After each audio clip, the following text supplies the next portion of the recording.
The first warning came as a question mark in a machine's mind. Argus 3, suspended in geosynchronous orbit over the Pacific, watched the skin of space the way an old lighthouse watched the sea. Traffic vectors, station attitudes, thermal trails from tugs and tankers, everything followed patterns. Everything had a place. The containers did not. They slouched into the solar system on a decaying arc from beyond the Kuiper Belt, silent and cold, braking with an efficiency that did not fit any human drive profile. Argus noted their vector, flagged an anomaly, and ran comparisons. No transponders in the human registry, no known beacons from the handful of alien neighbors humanity had met. Just mass and momentum and a surface signature that its sensor fusion marked as unfamiliar composite alloys. Argus relayed the data to Earthline's orbital coordination cluster as it was designed to do and waited for human judgment.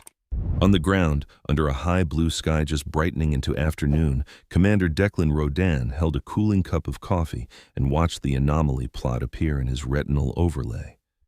He was sitting alone in a glass-fronted office overlooking the ascent pad of Nairobi Spindleport's eastern elevator anchor.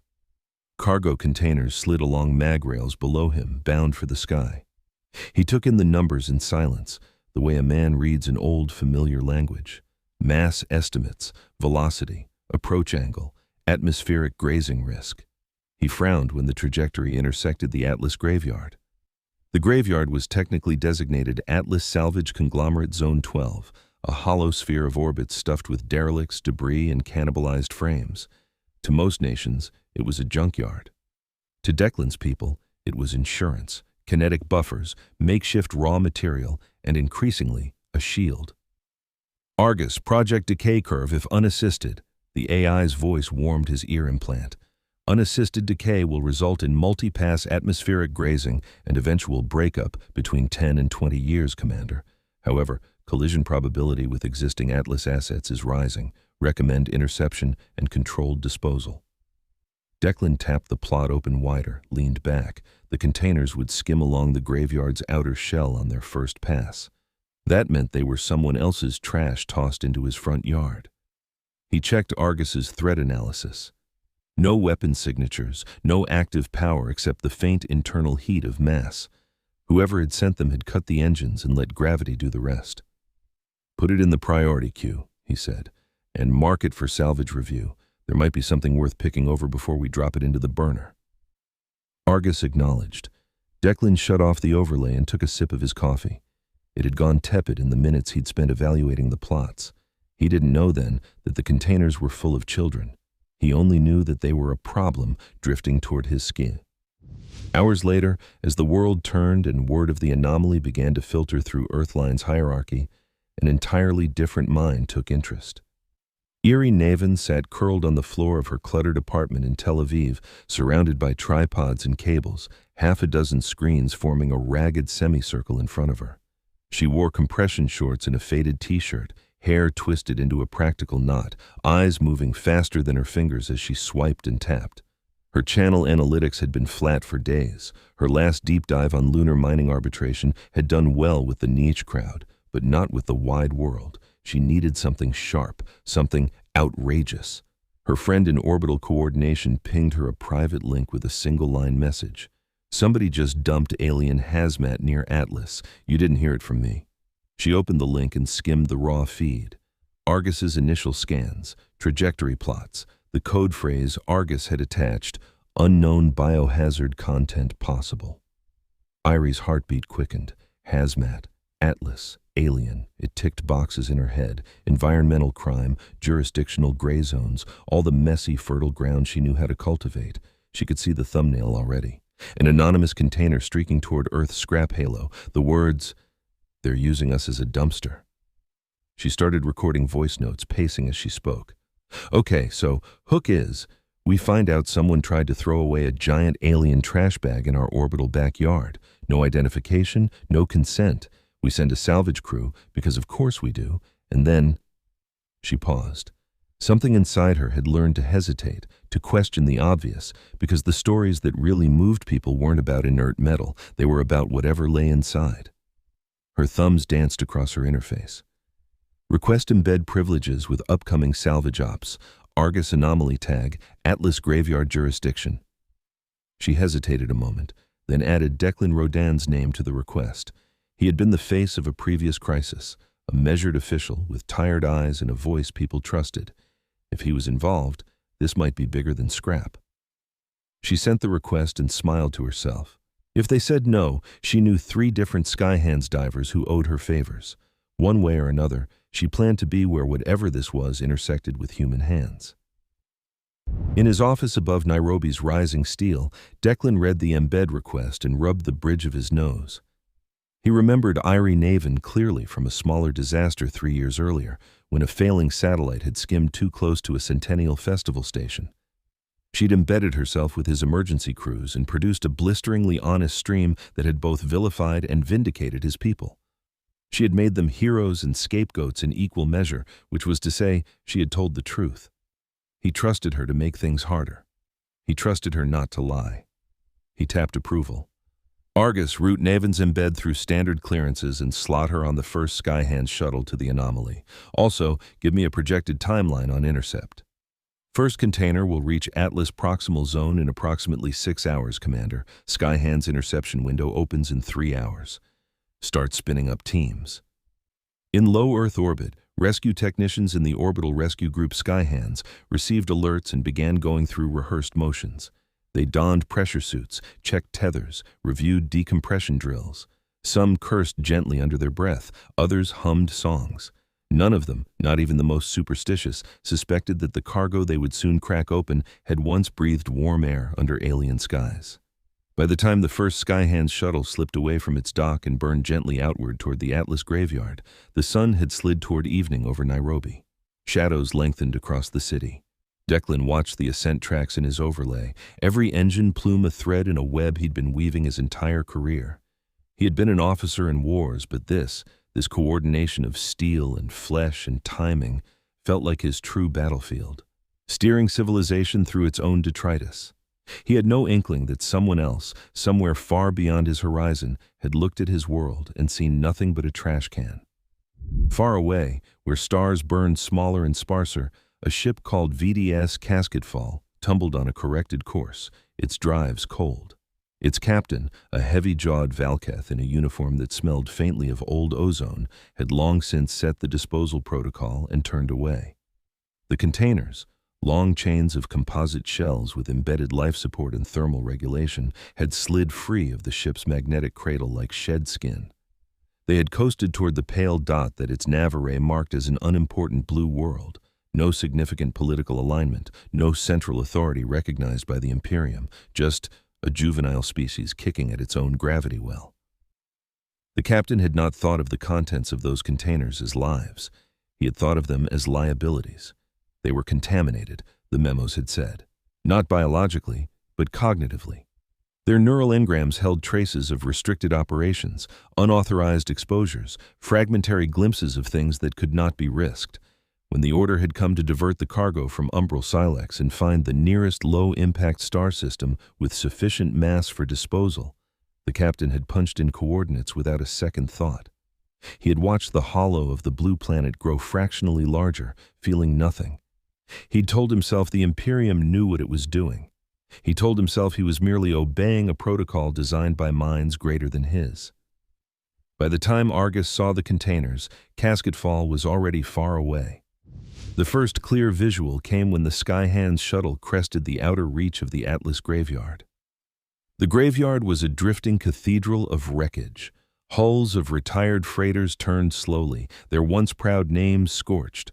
Broken arms of failed stations reached for nothing. Around them, a haze of smaller debris glittered like metal dust. Beyond it, stark against the black, floated a string of newcomers, dark cylinders linked by angle-braced trusses, tumbling slowly as if indecisive about how to die. The Skyhands pilot whistled softly. Those are not ours.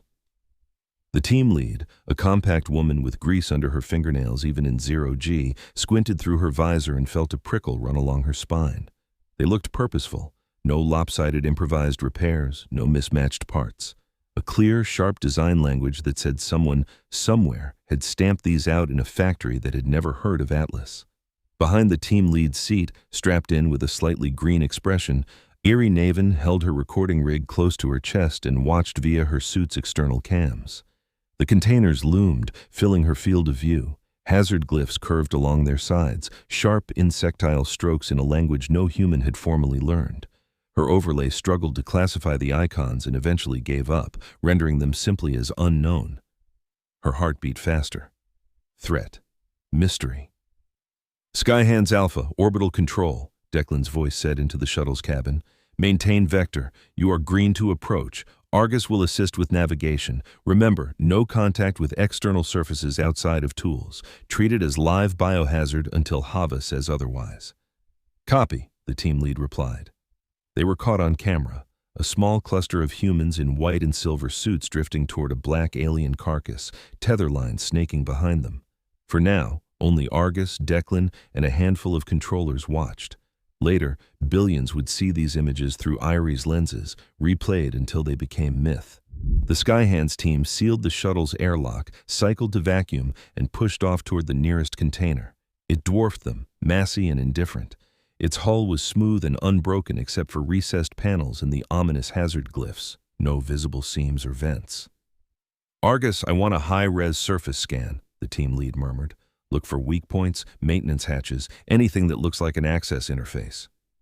Argus complied. Lines and grids flickered in her visor, mapping potential cut zones. One rectangle near the container's midpoint glowed faintly. There, Argus said. Likely service panel, material thinner, suggest anchor points at these coordinates. As the technicians clamped magnetic platforms to the hull and deployed compact cutters, Eerie hung back just enough to keep a wide frame. She could feel the story coalescing, an invisible weight at her back. Her channel chat would be frothing right now if this were live. She imagined the comments. It's a weapon. It's a bomb. It's a coffin. Don't open it. She had no intention of streaming this raw, not yet, but she recorded every second. The cutters bit into the panel. Shimmering gas vented softly like a sigh. Indicators across the Skyhands suits blinked amber, then settled back to green as Havadrian's medical team, watching from a quarantine module, confirmed the lack of immediate toxins. Declan watched their vitals from his command seat, jaw set. A square of hull came free, drifting aside on its tether. Beneath it, dim blue lights winked in the darkness. The team lead swung a lamp into the hole. Rows of shapes stretched into the interior gloom, rectangular pods stacked in racks, each perhaps 2 meters long. Each bore a small, fogged viewport. The nearest viewport gleamed back the harsh white of the lamp. For a heartbeat, it looked blank. Then a small hand pressed against the inside of the transparent panel. The fingers were thin, slightly too long, the skin faintly luminous. They splayed, weak, as if testing the barrier. The rescuer holding the lamp jolted, a cry caught in her throat. Irie's breath knocked out of her. Her camera drone, sensing her shock, drifted for a moment before stabilizing. The hand slid down the inside of the viewport, leaving a faint smear of condensation. Behind it, a face swam into focus. A child's face, eyes closed, wires coiling from temples into the pod's walls. The face was not quite human, not quite anything Irie recognized, but the shape, the small jaw, the soft mouth, tripped a recognition that bypassed xenobiology entirely. "Commander," the team lead whispered, there are people in here. I think they're kids." Declan's hand tightened on the armrest of his chair until his knuckles went white. "Argus, confirm," he said, voice flat. "Biosignature analysis indicates multiple life forms in cryogenic suspension," Argus replied. "Size and morphology consistent with juvenile individuals across several species profiles. Estimated count for this container alone exceeds 200. The number hit the room like a slap. In her shuttle, Irie felt horror fight with a rising heat-flush anger. Someone had dropped this into their sky and not cared what became of it. On the pod's viewport, the child's hand slid down and away, slackening as whatever automatic sedation governed their cycles took hold again. "We're not leaving them here," the Skyhands team lead said, more to herself than to anyone else. Declan heard it anyway. He closed his eyes for a second. He saw fragments, news feeds that would explode at the phrase "children in alien containers," politicians sharpening knives, bureaucrats weaving delaying language. He saw the weight of 12,000 decisions pressing down on him. He opened his eyes and spoke. Skyhands Alpha, secure that panel and begin anchoring procedures. You are authorized to tow that container to Atlas Quarantine 0 under full biohazard containment. I repeat, we are taking it in. There was a collective exhale across the system. Argus adjusted trajectories. Tugs altered course. The machine gears of rescue began to turn. In the darkness behind the pods, a timer ticked down toward thresholds no human had programmed.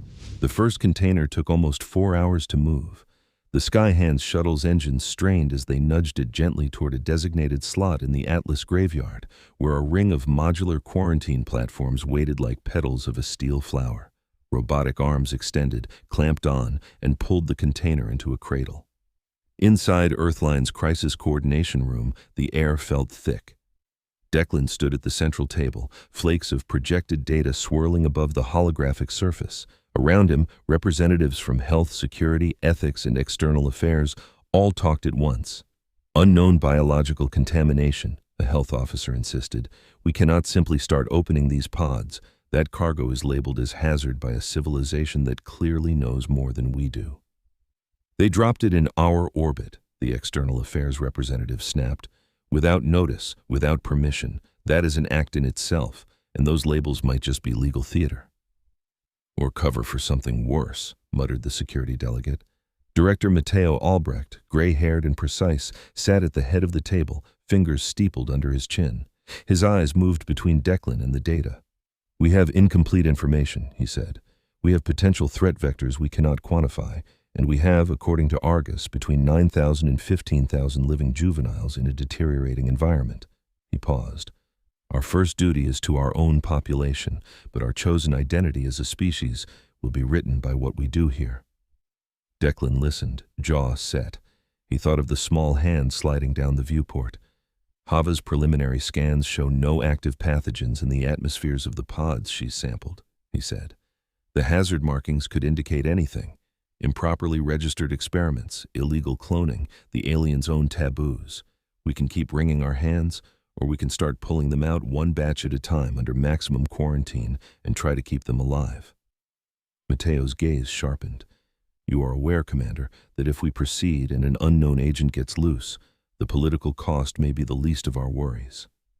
I am, Director, Declan replied.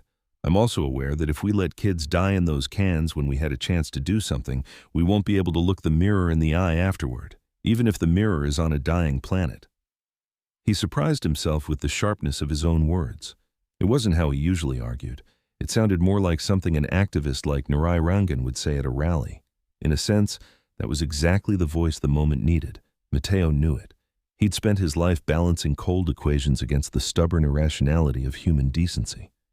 He'd seen time and again that for all their talk of pragmatism, humans carried an odd, dangerous allergy to abandoning those who couldn't fight back. Authorized limited intervention, he said finally. Hava gets access to a small number of pods in a secured module on the Kindling, full biocontainment, remote manipulator use whenever possible. Tovin Markel on call for system integration. I want those alien life support systems understood yesterday. He looked around the table. And for now, this operation remains classified. Public announcement will be made when we have more information. Declan's shoulders eased a fraction. Understood. It was already too late to keep it quiet. In orbit, Irie's footage existed, decrypted and backed up on local storage. On the shuttle ride back from the container, she had sat very still, helmet in her lap, reviewing the moment the hand hit the viewport again and again, imprinting it into her mind. Her instinct as a storyteller whispered, "This is the image. This is the heart of it." Her instinct as a human whispered something simpler. Help them. When they docked with the Kindling's broad white flank, Hava Drienne was waiting. Hava was tall and hollow-eyed, her hair scraped back into a severe knot, her medical badges flashing a soft blue in the station's light. She looked over the Skyhands team, scanning for breaches or tremors, then focused on Irie. "You got what you came for?" she asked, one eyebrow arched. "Yes," Irie said, then added, "Not enough. I won't stop you working, I promise. But people deserve to see this." Hava's mouth tightened. "I'm more concerned with whether the people in those pods get to see anything else, ever," she said. You can film, but if you get in my way, I'll sedate you and call it a precaution. Eerie believed her. The quarantine module aboard the Kindling had been hastily expanded. Transparent walls separated inner clean zones from monitoring corridors. Robotic arms sprouted from ceiling tracks like the limbs of careful insects. The first pod to be moved inside belonged to the child whose hand they had seen. Hava stood at a console, gloved hands resting lightly on controls as the pod settled into a cradle. Monitors flared to life, translating alien readings into approximations human medics could read. Heart rate slow but present, one of Hava's assistants murmured. Respiration artificially suppressed, core temperature low but within cryo norms. Neural activity? Hava asked. Patterned, not typical sleep architecture. It's like they're idling. Hava thought of engines on standby. Let's wake her, she said. Eerie watched through the glass, her camera drone perched above her shoulder. The pod's systems responded to Hava's probes with a disconcerting smoothness. Alien glyphs flickered and rearranged themselves as they sensed a foreign operator, then grudgingly handed over manual override fields.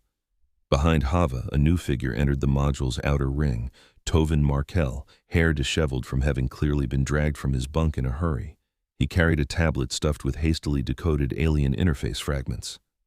I've got partial translations, he said without preamble. These symbols here and here are repeated on outer hull markings. Closest match to anything I can parse is hazardous bioasset and containment integrity. Hava's jaw flexed. Comforting. And these, Tovin went on, pointing at a cluster near the pod's head, are timers, multiple, layered. They're counting down in cycles I don't entirely understand. Best guess? Maintenance intervals, maybe sedation renewal. Anything that looks like a kill switch? Hava asked. Not obvious in this unit, but I'd bet my station rations there's a container-wide cascade protocol somewhere in the chain. That's a conversation for later, Hava said. Right now, I have one patient and a series of ticking clocks. She tapped a control. Within the pod, micro-threads of light crawled along embedded channels. The child's chest rose fractionally, then more. Her fingers twitched. The pod's lid unsealed with a hiss. Cool air flowed into the module, instantly swept into filters, monitors updated in a blur. The child's eyes fluttered. They were large, more reflective than human, with irises that seemed to catch the ceiling lights and break them into a faint halo. For a moment, they stared at nothing, at brightness, at unfamiliar shapes. Then they locked on Hava, standing in front of the transparent barrier. The child's pupils widened. She made a soft, questioning sound. Hava, who had spent years preparing herself to meet alien anatomies with calm objectivity, felt something twist unprofessionally in her chest. This was not a data point. This was a person. She spoke slowly, knowing there was almost no chance the child understood her words, but hoping some reassurance carried in her voice. You're safe, she said. We've got you. The girl's gaze darted around. Tubes pulled at her limbs as she shifted. Then she sagged, overwhelmed by fatigue and whatever sedative still chugged through her system. Hava's team moved in with practiced speed, stabilizing her, adjusting oxygen levels, running gentle scans. Eerie found her hands had tightened on the camera rig, knuckles white. She forced them to loosen. She had to keep recording. She had to show this. The child's eyes, the fragility, the care. The footage would speak more loudly than any monologue she could write. As Hava worked, Declan watched the metrics from the command center and knew this was only the first. Argus updated its counts as additional containers were intercepted and tractor locked. Each was a grim parade of pods. Some contained beings similar to the first girl, clearly Aruvai. Others held small, elongated silhouettes unlike anything human doctors had ever treated. Some pods, heartbreakingly, held normal human children, freckles, hair, the subtle sag of a belly. Current best estimate, Argus reported into the coordination room. Total pods across all containers, between 11 and 13,000. Vital signs present in approximately 90%. Declan heard the number and felt something inside him tilt. He knew humanity's history well enough to understand that a species measured itself not by the atrocities it committed. Every intelligent thing committed atrocities, given time and power, but by how it responded when it stumbled across someone else's. He turned toward the wall where a muted global news feed played endless loops of weather and politics. They didn't know yet. They would. Begin triage prioritization, he said to Argus. Oldest containers first, pods with borderline life support readings at the top. Route that to Hava and Tovin. Argus complied. The rescue of the first child went well. The rescue of the next dozen went less well. Their bodies had endured variances in cryocycles, microleaks, and the indifferent calculations of alien logistics. Some simply never woke. Hava's team worked beyond exhaustion, patching whatever they could, fighting unfamiliar physiology and failing technology. Each loss cut deeper because each success made it clear these were not abstractions. Erie's footage captured Hava in those moments too, standing over a pod whose occupants' readings had gone flat, her expression set in a mask that did nothing to hide the tremor in her hands. Viewers would later watch that and see not just heroism but the cost of it. The more pods they opened, the more patterns Hava and Tovin began to see. Many of the children, regardless of species, bore the same small implants at the base of the skull, threaded into neural tissue with exquisite care. Their brainwave signatures, even in sleep, showed anomalies, duplicate rhythms, ghost patterns that didn't match their expected developmental stage. When Hava ran comparative scans, she saw faint scars and overwritten traces. It was as if someone had dipped a brush into their memories, painting over some, leaving others. "These aren't just victims of transport neglect," she said to Tovin, her voice low. "Somebody did things to them before they were loaded, and not in a hurry." "Switched on and off pieces of who they are," Tovin said. "Like rewiring black boxes." "Black boxes for what?" Erie asked from the corner of the room, where she'd been quietly present so long that everyone had stopped censoring themselves around her. Hava looked at her. "For something someone wanted to forget," she said. On Earth, outside insulated conference rooms and clean rooms, the first rumors began to leak. A salvage tech, shaken by what he'd seen in the quarantine module, messaged a cousin. A nurse posted an anonymous thread about alien kids in orbit. A fragment of Irie's early footage, just 3 seconds of a small pale hand on a viewport, escaped into the wild. Within hours, the image had been remixed, captioned, and bounced around the planet. On streets and in subways, on mountain villages connected by solar-powered comms, in undersea habitats and orbital lounges, humans saw that hand and felt the same jolt. Narai Rangan, standing on a makeshift stage in a crowded plaza in Mumbai, saw it on a supporter's tablet and understood in a flash that whatever campaign she'd been running about asteroid workers' rights had just been eclipsed by something bigger. She held the tablet up to the crowd. "This," she said, "this is what they found in our sky." The plaza murmured, then roared.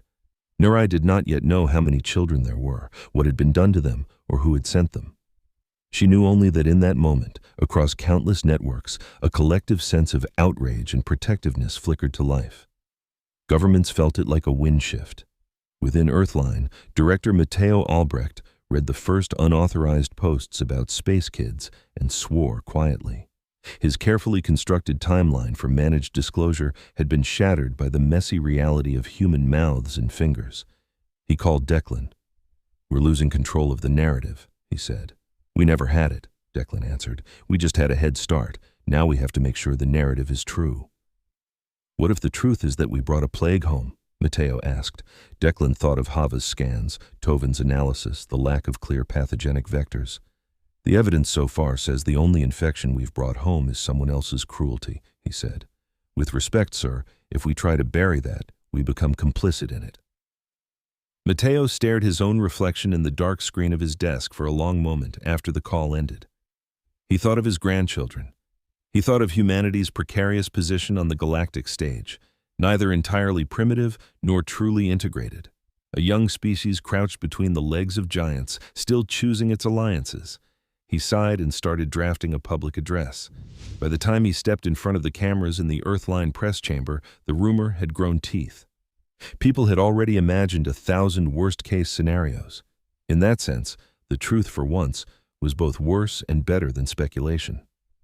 7 hours ago, he began, after identifying himself, elements of our orbital rescue services intercepted alien origin cargo near the Atlas salvage field. We have determined that these containers hold a large number of children from multiple species. These children are alive. They are under our protection. The words, protection and children, hit like tuned notes on a cavity. Around the world, people leaned closer. On the Kindling, in Harbor Light's control pods, in sky stations, crew and techs paused to listen. Matteo outlined, in careful language, the unknowns, the potential risks, the refusal of whoever had jettisoned the cargo to identify themselves.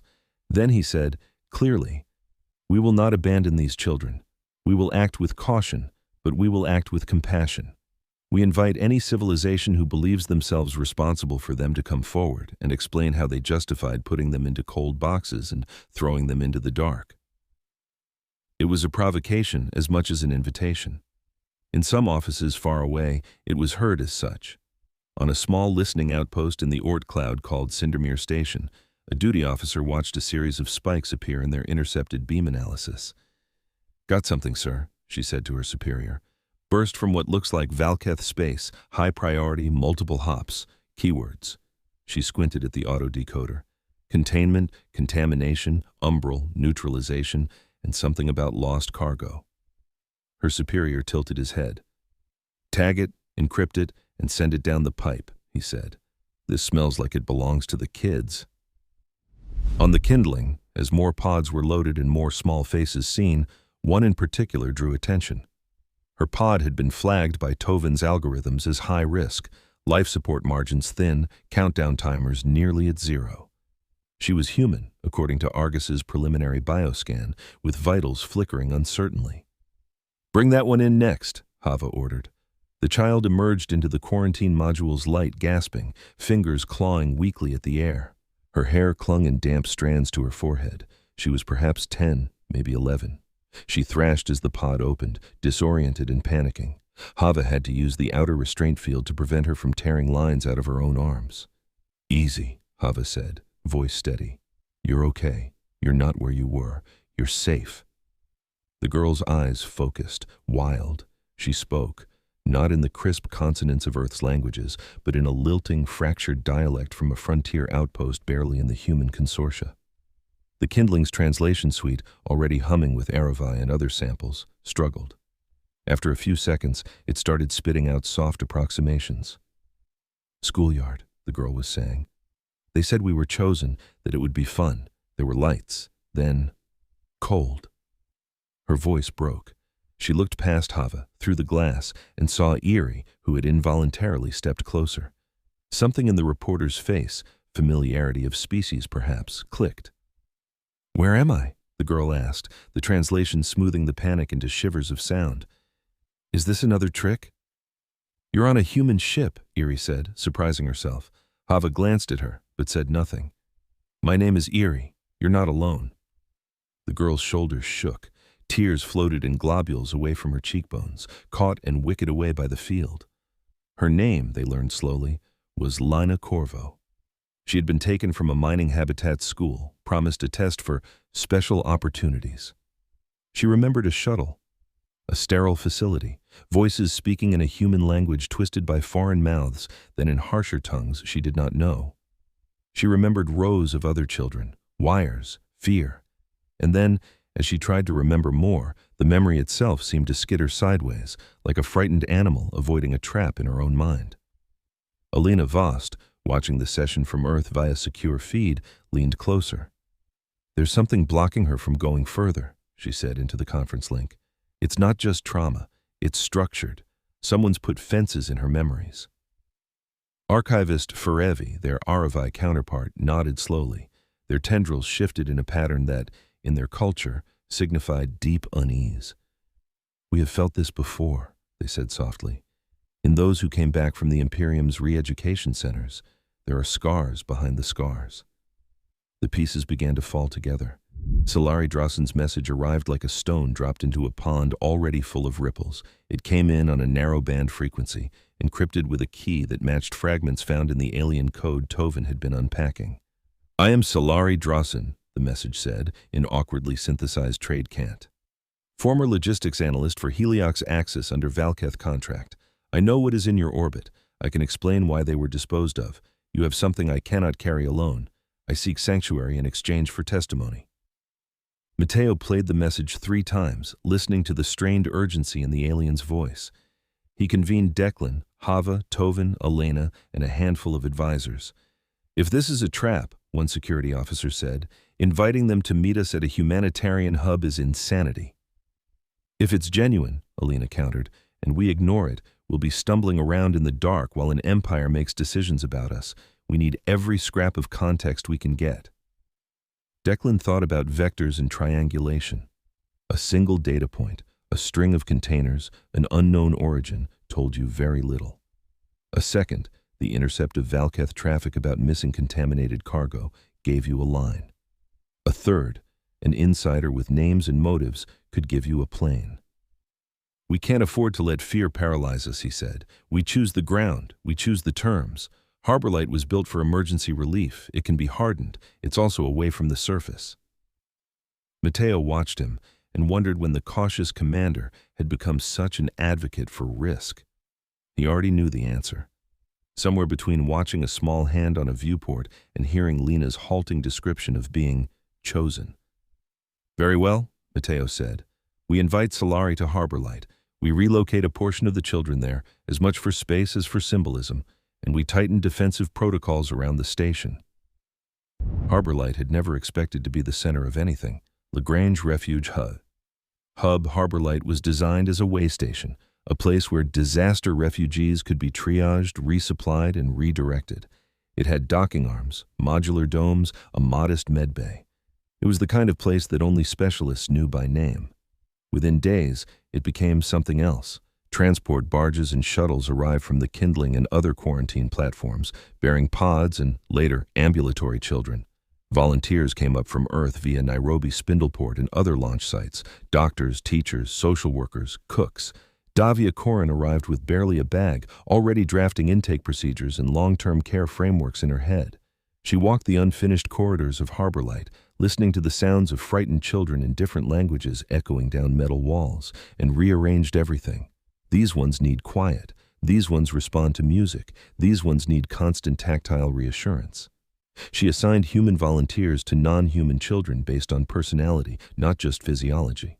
A burly asteroid mechanic with a gentle touch ended up as the primary contact for a cluster of delicate HFY kids.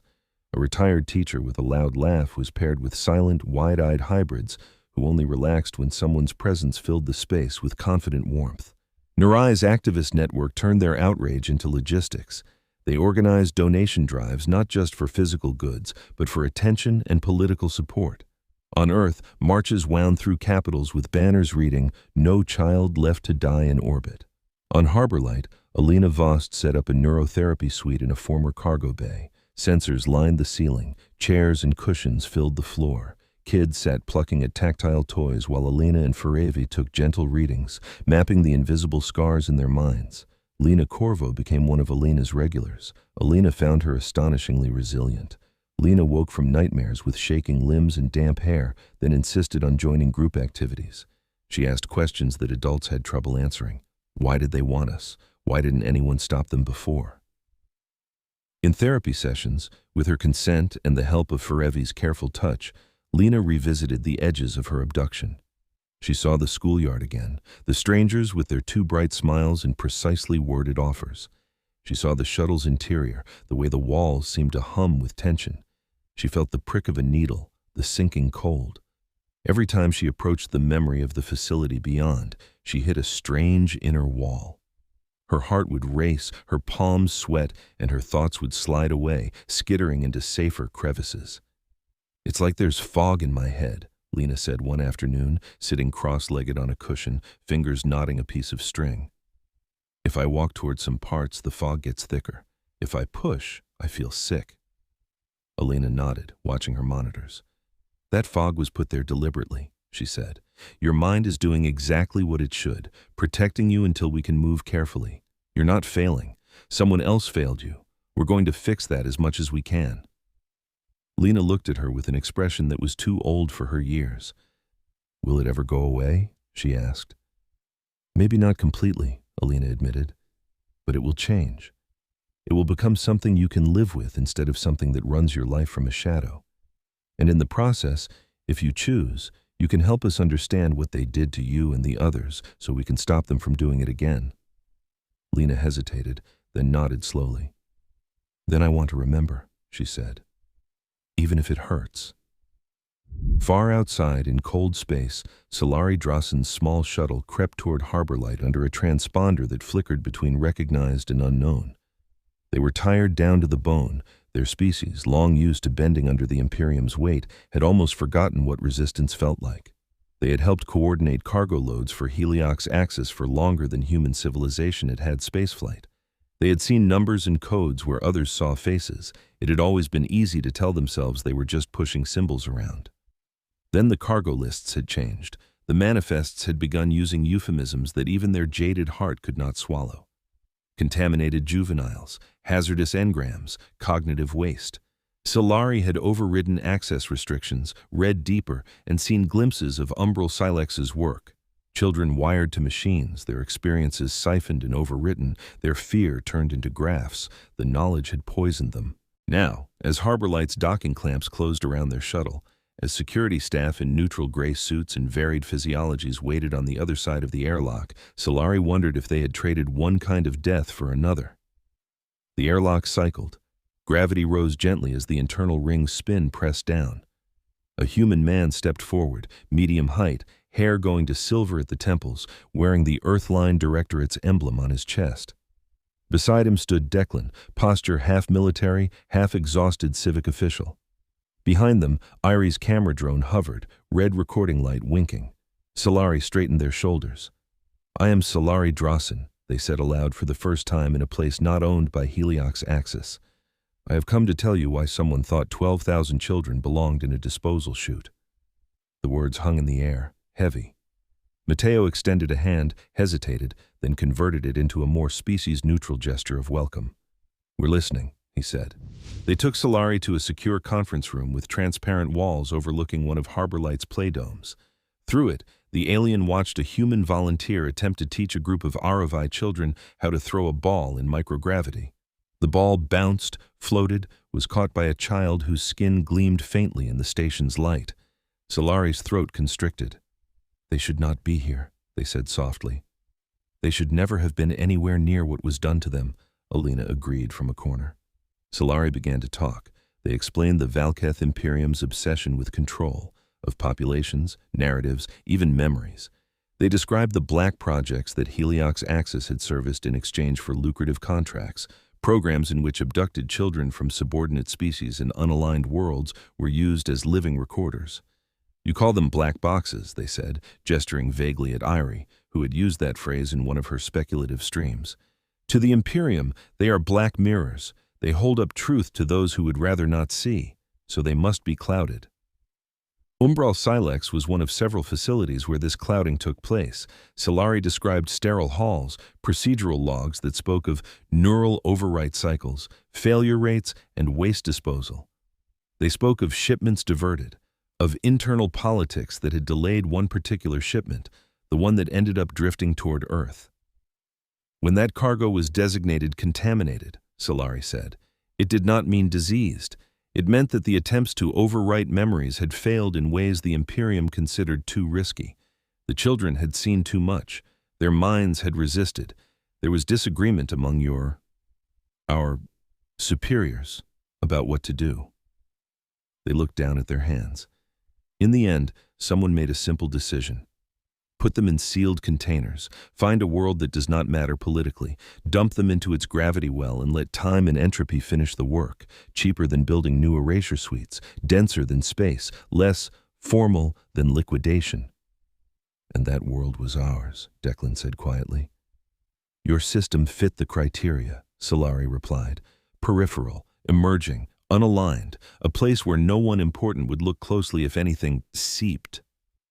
Silence spread through the room. Tovin's mind ticked through implications. "If the contamination is knowledge," he said slowly, "then the hazard markings on those containers are warnings not about disease, but about truth." "Precisely," Sillari said. "Truth can spread, it can infect, it can change loyalties. The Imperium is more afraid of loose truth than of any plague." Matteo's stomach turned. He had spent his life dealing with truths that people found inconvenient. But this was weaponized forgetting.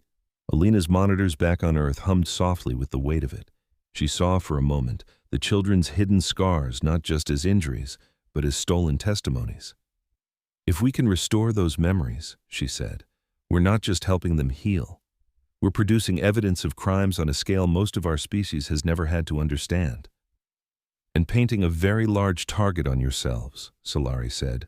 The Imperium will not tolerate loose ends. News of Sillari's revelations did not stay in that room long. Iri worked with Matteo and Pelun, the Tarathis envoy who had arrived with dignified curiosity, to construct a narrative that could be broadcast without exposing operational details. She stripped out coordinates, tactical specifics, and anything that could make vulnerable individuals identifiable. What she left was brutal enough. The exposé she assembled threaded together 3 strands: the image of the pods in orbit, the testimonies of children like Lina who consented to speak on record, and the cold procedural language of Umbral Silex's logs. She timed the release to coincide with Matteo's formal declaration that Earthline had granted asylum to all rescued children. Anyone who objects, Matteo said into the camera, may come and make their case before the children themselves and before every other civilization that wishes to listen. Far away, the Valketh Imperium listened grudgingly.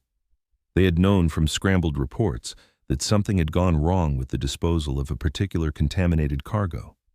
They had not expected the juveniles to be alive, speaking, and under the protection of a species whose moral streak was beginning to outshine its technological modesty.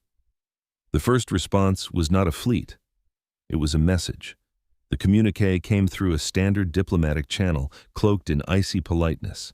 Your world has unknowingly taken custody of bioassets compromised by cognitive pathogens. For your own safety and for that of the wider community, you are instructed to transfer custody of all contaminated juveniles to Valketh quarantine teams at once. Failure to comply will be treated as willful proliferation. Matteo read it aloud in a meeting on Harbor Light, voice carefully neutral. Joas Tren listened, hands folded. The Admiral had only recently been pulled into the inner circle, his attention diverted from patrol schedules to contingency plans. The word pathogen is doing a lot of work there, Iri muttered. It is a lie, Sillari said flatly, but a convenient one. They will find ears willing to hear it. What happens if we refuse? Narai asked, arms crossed. Sillari made a small gesture with one hand, a shrug in their people's vocabulary. They will come, they said. They were right. Reports from Cindermere and other listening posts sketched the gathering of a formation on the edges of known space. Valketh cruisers, lean and scaled with armor, accompanied by Heliox Axis support craft. Their stated purpose, in internal communications, was containment of a compromised system. Joas watched the vector plot spin toward humanity's fragile ball of blue and green and cloud. We can't meet that head on, he said first to himself, and then to anyone who would listen. If we line ships up bow to bow, we'll lose. We don't have the hardware, and we don't have the experience. What do we have? Declan asked. Joas thought of Atlas, of Argus, of the junk and improvisation that had gotten humans this far. We have a sky full of trash and minds that know how to move it, he said. We have AIs that can breathe in too much data and exhale patterns. We have a species that turns kitchens into command centers if you give them a crisis and a cause. We have 12,000 kids people are suddenly willing to do anything for, Narai added. The plan that evolved in the days that followed was not elegant. It was, in some ways, very human. Argus mapped the Atlas graveyard in obsessive detail, identifying hulks that could be nudged into new orbits without collapsing the whole mess. Tugs repositioned derelicts, turning the graveyard into a churning belt of potential cover and obstacles. Civilian manufacturers repurposed assembly lines, churning out small drones by the thousands. The drones were simple, little more than a microdrive, a processor, and an emission package. In Argus's hands, they would become a swirling aurora of false signatures and localized interference. Tovin, sitting in a cramped workstation piled with empty nutrient wrappers, turned his talents outward. With Sillari's help, he burrowed into Heliox Axis's logistics network, exploiting the same complacent interconnectedness that had made their empire-spanning operations efficient. He inserted glitches, conflicting orders, maintenance recalls. The aim was not to stop the Valketh formation, that was impossible, but to fray its edges, to make its support vessels trip over themselves just enough to matter. On Harbor Light, Life went on under the hum of impending battle. Children learned to read human letters and Terethus ideograms in the same day. They decorated the walls of their dorms with drawings that mixed old worlds and new. Some drew ships like the ones that had taken them. Others drew Harbor Lights domes seen from the outside, floating in black. Lina watched drills play out in the station's corridors. Volunteers herded children into shelters, timing themselves. Skyhands teams practiced sealing hull breaches with foam and flexible armor patches. Elena, sensing Lina's growing anxiety, offered to move sessions to a quieter corner. "No," Lina said. "I want to see. They're coming for us, right?" "Yes," Elena said, because lying would only make the truth worse later. "But we're not easy to take," Lina said. She remembered, in flashes now, the way Imperium officers had spoken about her and the others as if they were packages. She remembered overhearing one say, in accented human language, "If they leak, it will be messy." "What if we leak on them instead?" she said, half to herself. Elena smiled, thinly. "That, I think, is the plan." The day the Valketh ships dropped into local space, it was morning over Nairobi and late evening over Harbor Lights' portion of its orbit. Time zones became meaningless. Everyone synced to Argus's countdown. At 8:15 a.m. Earth Standard, Argus sang into the network. Valketh Heliox formation entering outer perimeter. Vector confirmed toward Earth-Moon plane, initiating Phase 1.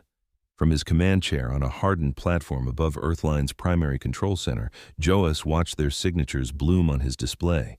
Gravitational anomalies, radiation spikes, drive plumes. "They're bigger than us," one junior officer whispered. A useless observation, but an honest one. "They're not hungrier," Joas replied. "Remember that." In Harbor Light's central dome, children were hustled into shelters. Lina found herself pressed between an Aravai girl with luminous skin and a human boy who still flinched at loud noises. "Is this like when they took you?" the boy asked Lina, eyes wide. "No," Lina said firmly. "This time, we have people." He nodded, fist curled tight around a small toy someone had given him. Up in space, the Valketh formation approached cautiously at first, long-range sensors sniffing at the Atlas graveyard. They saw the hulks, the debris, the swirling noise of micro-drones Argus had already begun to release.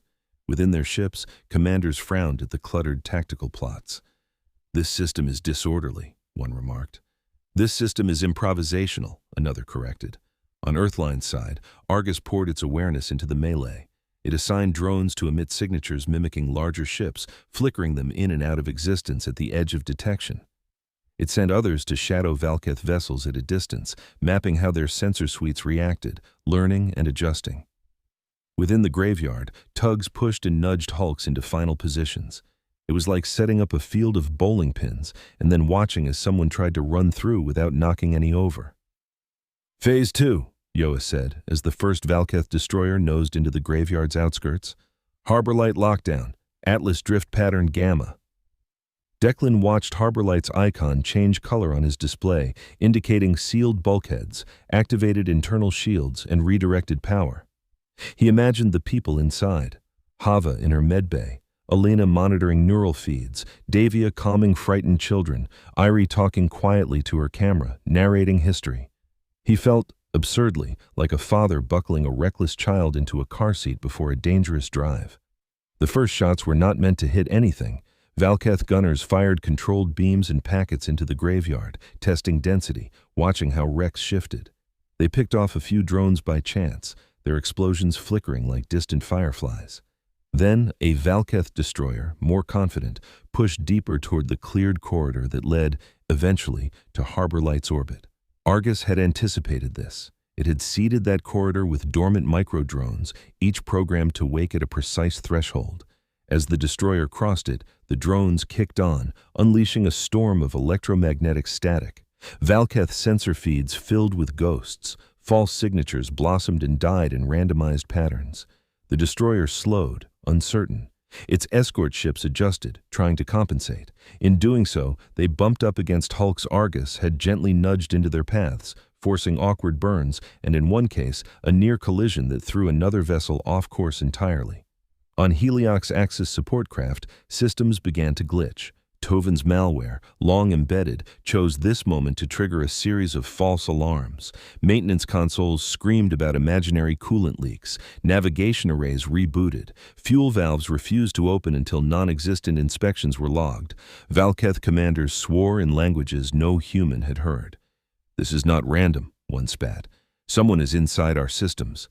"Then crush them from the outside," another snarled. They concentrated their force. Several ships, struggling through the graveyard's arranged chaos, finally emerged into relatively clear lines of fire toward Harbor Light.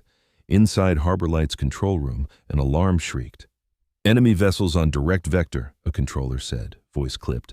"Charging weapons. Time to impact at current range if they commit. Approximately 12 minutes. Declan's heart pounded. 12 minutes felt like both an eternity and no time at all. "Yoas," he said over the link. "We're at that cliff." "Phase 3, Yoas replied. His hand hovered over a control, then pressed. Around Harbor Light, formerly inert cargo containers lit up. Skyhands had spent long nights repurposing them into kinetic barriers, attaching tethers that ran back to anchoring hulks in the Atlas field. Now, thrusters belched fire as the containers swung into place, forming a crude, shifting shell. It was not an impenetrable shield. It was a wall that moved and flexed, a boxer's raised arms rather than a castle's granite. The first volley came like a sunrise. Beams lanced out from Valketh guns, bright and terrible. They hit the moving barrier, chewing through containers and sending fragments spinning. Some pieces glanced off Harbor Light's outer plates, scoring long scars but not penetrating. Inside the station, the impact sounded like distant thunder. Children flinched, a few screamed. In one shelter, Lina gripped the boy's hand so tightly his knuckles went pale. "They didn't hit us," she whispered, more to herself than to him. "They hit the junk. We're not junk." In the medbay, Hava felt the vibrations under her boots and checked the readouts on her suspended patients. Their pods were shock-mounted. The children inside slept through the storm. "Status?" she snapped. "Structural integrity holding," an engineer replied over the station net. "We've lost some external modules, but the core is fine." "Keep it that way," Hava said. On the human side, no one ordered counterfire with lethal intent. They had no planet-cracking weapons, no fleets of warships. Their offense, such as it was, lay in forcing the Valketh to waste their shots and in eroding their willingness to shoot. That erosion required witnesses. Erie stood in Harbor Light's central dome, camera drone hovering near her shoulder, watching the streaks of light through the station's transparent ribs. She spoke with a calm she did not fully feel. "Out there," she said into her mic, "are ships built by an empire that thinks children who remember its crimes are biohazards. And here are those same children and the people who refuse to let them die quietly. You're watching this because someone thought dumping them in our sky would be easier than facing what they did." She gestured slightly toward the bulkhead behind which Lina and others sheltered. "We are not firing back with the same weapons. We are firing with attention, with evidence." Her feed split-screened by prearranged plan with clips from Umbral Silex logs, clinical descriptions of erase cycle failures, of asset disposal, of cognitive contamination indices. The visual juxtaposition, cold text beside the warm, chaotic life of Harbor Light under threat, hit viewers like a hammer. In a shelter, Lina watched the same feed on a wall display. Her own earlier interview from the kindling played briefly. Her small face, eyes tight, saying, "They said we were chosen." She saw herself, then saw the ship lights outside. She stood up. "Where are you going?" the boy asked, gripping her sleeve. "To say something," Lina said. She found her way with surprising ease through the warren of corridors to the dome where Irie was filming. Security personnel moved aside when they recognized her. This, too, was part of the new reality. The children were not cargo. They were voices. Erie saw her approach and, after a flicker of surprise, stepped slightly aside, microphone still live. Lina stood in front of the camera drone, breathing hard. She did not have a speech prepared. She had only a burning knot in her chest and the image of ships outside trying to burn the place that had caught her when no one else had. "You're watching this," she said, without greeting. "So you're probably not on those ships. But maybe someone who is can see it. Maybe it gets through." She tilted her head as if speaking to an invisible audience just beyond the dome. "You came and took us from our homes," she said. You put us in places that hurt. You tried to make us forget things even you didn't want to remember. Then, when that didn't work, you put us in boxes and threw us away. Her voice shook, but she didn't stop. You call us contaminated. You say we're dangerous because of what we remember. Maybe we are. Maybe the truth is a disease for people who do what you do. I hope it spreads. She glanced sideways at Irie. You thought our world was small and unimportant, she went on. You thought no one here would open those boxes. You were wrong. Outside, on Valketh bridges, officers who had never seen a human child except as an abstract statistic saw Lina's face in overlays hacked into their feeds by sympathetic factions or leaky information flows. Some looked away. Others frowned. A few felt the first prickles of doubt they had ever allowed themselves. The Valketh commander of the lead cruiser narrowed his eyes. Cut that transmission, he ordered. We can suppress it locally, his comms officer said, but it is echoing out through Terethus and other relays. The containment is already compromised. He bared his teeth in a grimace that would have looked like a smile to a human. Then we end this tangibly, he said. Target their hub, disrupt their spine. If we cannot erase their words, we can destroy the symbol that gives them weight. Sensor data flickered, trajectories recalculated, main batteries aligning on harbor light, Argus reported into Joas's ear, projected fire pattern concentrated, time to high-energy discharge, approximately 3 minutes. Joas's pulse hammered. They had known this moment would come. They had one card left to play that might prevent harbor light from being gutted. Declan, he said, tell your people to brace. Phase 4, Atlas swing. Across the graveyard, tethers went taut. For days, Skyhand's teams and tugs had quietly attached cables to selected hulks, threading them through pulleys anchored to distant masses. The arrangement had looked like so much spider silk in the void. Now, at Argus's signal, compact thrusters fired on cue. The hulks moved. They swung out of their previous lazy drifts into new arcs, intersecting the lines of fire Argus projected from Valketh barrels. It was not perfect. Space was too big, light too fast. But it was enough to force the Imperium gunners into split-second recalibrations. Some of their shots burned through smaller hulks and continued, attenuated toward harbor light. Others splashed entirely against derelict armor, sending fountains of molten metal spinning. One beam, dead on target, met a massive freighter carcass that had once hauled ice from the outer moons. The beam dug in, flared, and blew the freighter apart. Fragments slammed into companion hulks, setting off a cascade. For a sickening heartbeat, Joas thought they had miscalculated disastrously and that the debris would carve straight through harbor light. Argus intervened, micro-adjusting thrusters on the hulk still under its control, yawing them just enough to redirect the worst of the shrapnel. Pieces still rained toward the station, but at glancing angles. Alarms howled. Automatic shutters slammed over some of harbor light's ribs, turning transparent views to opaque safety. Inside, lights flickered. People ducked reflexively as the structure shuddered. A section of outer habitation ring decompressed, its alarms merging with the general cacophony. "We've lost C-ring external habitat," a voice shouted in Harbor Light's control room. "Any casualties?" Declan demanded. "None. We evacuated that section earlier." He exhaled. "Hold," he said. "Just hold." Outside, Valketh ships rocked under the backwash of their own misaimed fury. One cruiser took a chunk of Atlas shrapnel square across its sensor cluster, sending its main array dark. Another found its coolant systems overtaxed by the sustained firing. Safeties tripped, forcing a pause. In that pause, a new set of signatures entered the field. Terethus patrol craft, sleek and angular, slid into flanking positions. They held weapons cold, but their mere presence introduced a new variable. From Harbor Light, Envoy Pelun's voice cut across shared channels. "Imperium vessels," Pelun said, each word crisp. "You are recorded firing on a recognized humanitarian hub whose occupants include children abducted under your authority and sold into illegal programs. You are recorded refusing offers to address these charges in open tribunal. If you continue, you will not only be wrong, you will be alone." It was not entirely true. The Imperium would always have some allies, some vassals too afraid or invested to break away. But in that moment, with their ships already bleeding efficiency, with their narrative control slipping, the mental arithmetic changed. On one Valketh bridge, an officer murmured to his commander, "If we press this and fail, the cost at court will be intolerable. We have already shown too much." The commander's eyes narrowed. If we retreat, we admit that these juveniles and their caretakers have defied us with impunity, he retorted.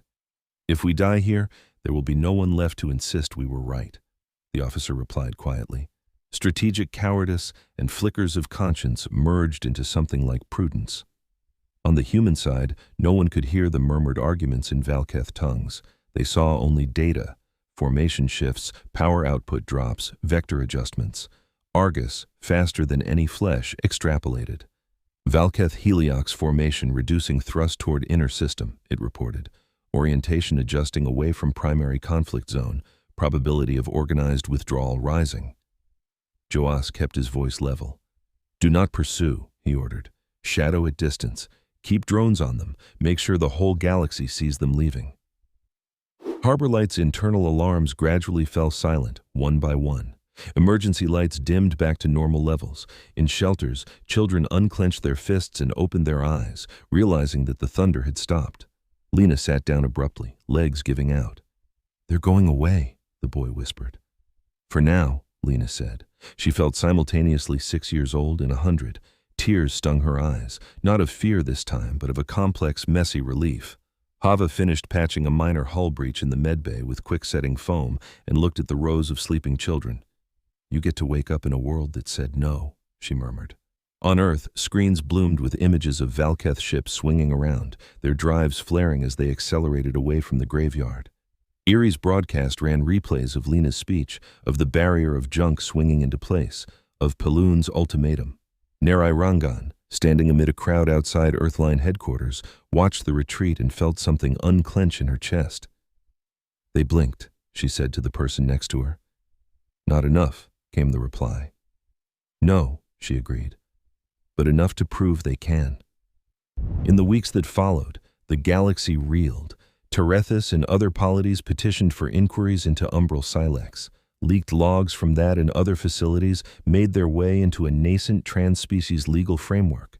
The Valketh Imperium issued stilted statements about rogue elements and misinterpreted protocols, trying to distance the core regime from the ugly details. Heliox Axis fired a slew of executives and claimed corporate ignorance. Sillari Drossen, under joint Earthline Terethus protection, began the slow process of testifying in venues that had never before considered the crimes of memory theft and cognitive mutilation at this scale. Harbor Light did not go quiet. It evolved. The emergency pods became dormitory wings. The play domes turned into classrooms. Children learned history that included their own suffering, contextualized not to trap them there but to give shape to what they had survived. Davia Corin worked with countless families, on Earth and beyond, to arrange placements for those children who could not or did not want to stay at Harbor Light. Adoption laws across multiple jurisdictions twisted themselves into new shapes to accommodate multi-species guardianship. Lina Corvo stayed. She chose to remain on Harbor Light as both student and increasingly advocate. She joined Alina in carefully curated memory recovery sessions, sometimes stepping in to offer peer support to younger children who were scared.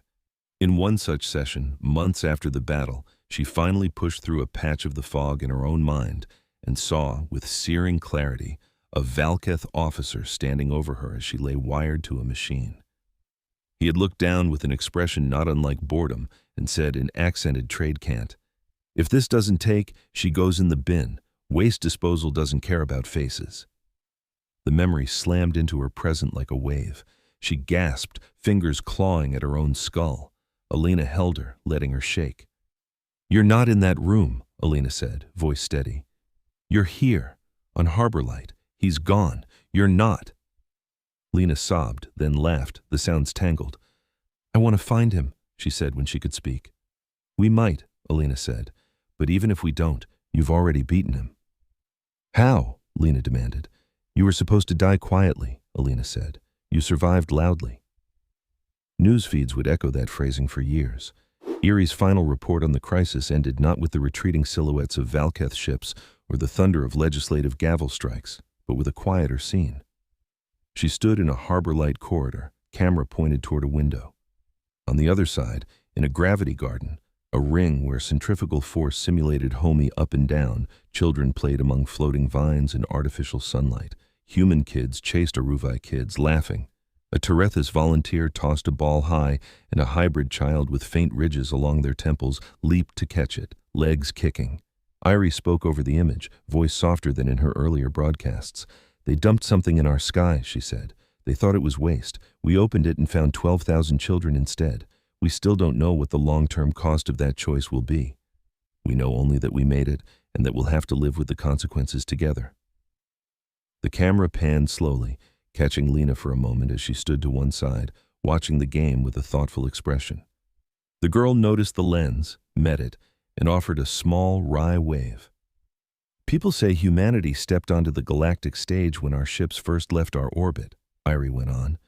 "Maybe that's true in a technical sense, but if you ask me, we really arrived when we took someone else's hidden crime, cracked it open, and said, 'These are our children now, too.'" The feed cut to black. In monitors and data pads across worlds, the story lingered. Far away, in places where Umbral Silex's shadow still fell, others who had been used as recording devices in the Imperium's service heard whispers of Harbor Light and its children. Some began to hope where before they had only resolved to endure.